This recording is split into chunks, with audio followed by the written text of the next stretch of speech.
deep inside Copper Mine.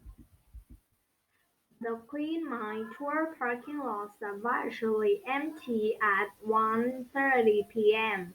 on a hot March day. Mom, Sam, and I were going on a tour of the old Bisbee, Arizona copper mine at 2 p.m. My favorite blue sweatshirt was tied around my waist. Mom said the mine was like Grandma's house in Tennessee. Not too cold, but not warm. The translated not into cool for me. In the tour, I learned the the mind uh, uh, stays at about 47 degrees Fahrenheit. Actually, that is downright cold to me. I imaged imaged walking I imagined walking through the front door of the Queen Mine tour building and seeing a humongous, humongous gaping hole in a rock wall. Instead, I saw counters and shelves of gear. On my right, yellow race lakers, hard hats, and belt-looking things with lamps. lamps. There was an old fireplace, spewing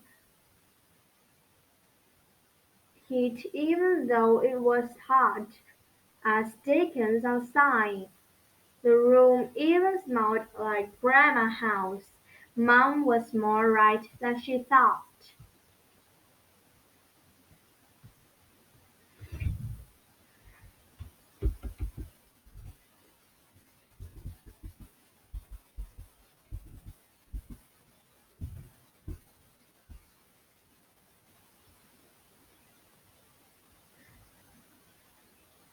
What I didn't realize that what the ring slickers were for us. We had to put them on before going into the mine. I hated the whole idea of putting on a heavy vinyl coat that hardly let you breathe. First, I put on my sweatshirt, then the yellow slickers. It was stiff and made crackly sounds as I shoved my arms through the climb holes.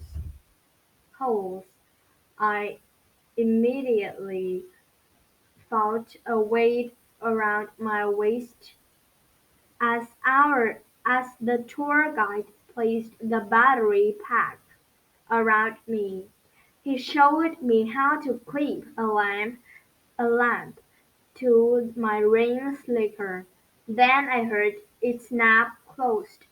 The best part was that I got to wear a hard hat. It almost made the yucky, stiff feeling of the slicker worth trip.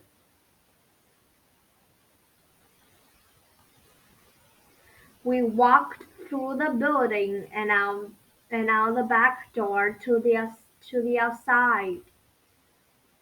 The sunlight hurt my eyes and made me see stars. The sweatshirt and slicker weighed more than I thought they would. We climbed on board while the tour guide called man car. All of a sudden this was getting to be fun. Everyone had to straddle these padded benches in the center of each car like we were riding on the back of the long horse. The guide started off the engine, which sounded like a big lawn mower, the and the man car chugged toward the mine.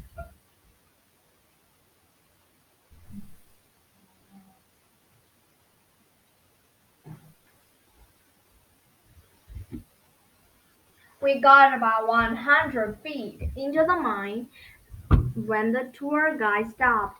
He said that if everyone felt claustrophobic, claustrophobic, they could get up and walk back. Mom explained to me that some people are scared of tight places.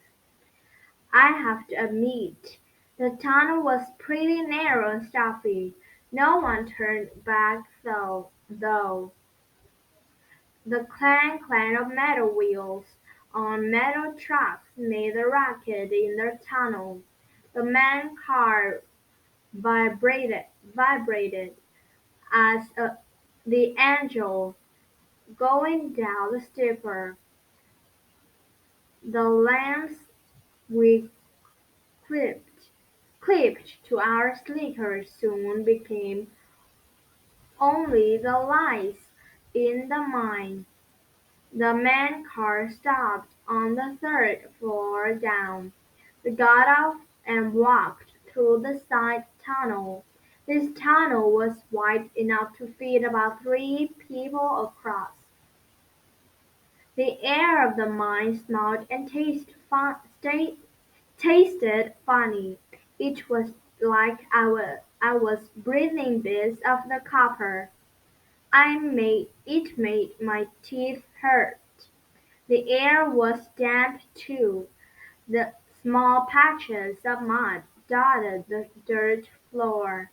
I could see why we needed the slickers at wet water drops fell fell from the rock above us.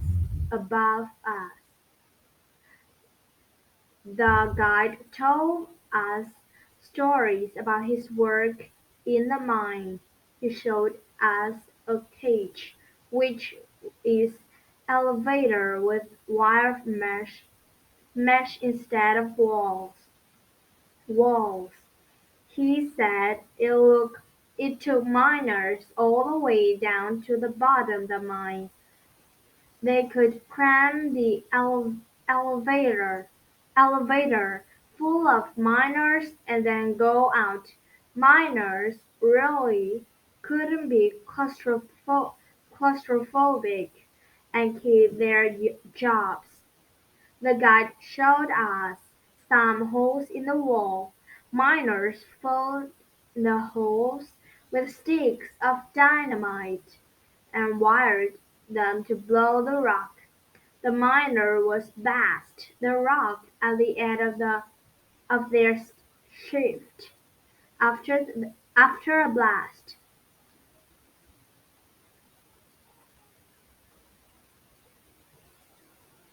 the air would be thick with dust, making the air breathe heavy and hard to breathe.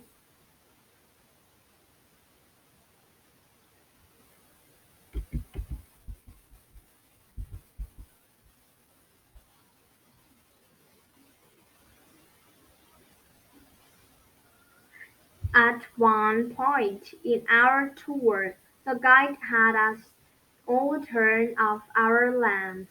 Oh my gosh! It was so dark. I had never been in total darkness before. There was absolutely no light. I held my hand right in front of my face and I couldn't even see it. Just as I was beginning to feel scared, the guide had us turn our lamps back on. When we got back to the top and the tour was done, I was happy to feel the sunshine. I couldn't wait to get out the slicker heavy belt and hard hat. I ditched the gear where the guide said to, then ran to the fire to warm up. I couldn't believe I was so cold, but I was, though it was later than when we arrived. It was still a hot 90 degrees outside. and that felt warm against my cold skin. Though I had enjoyed the trip through the mine, I had admit that being miner was not the job for me.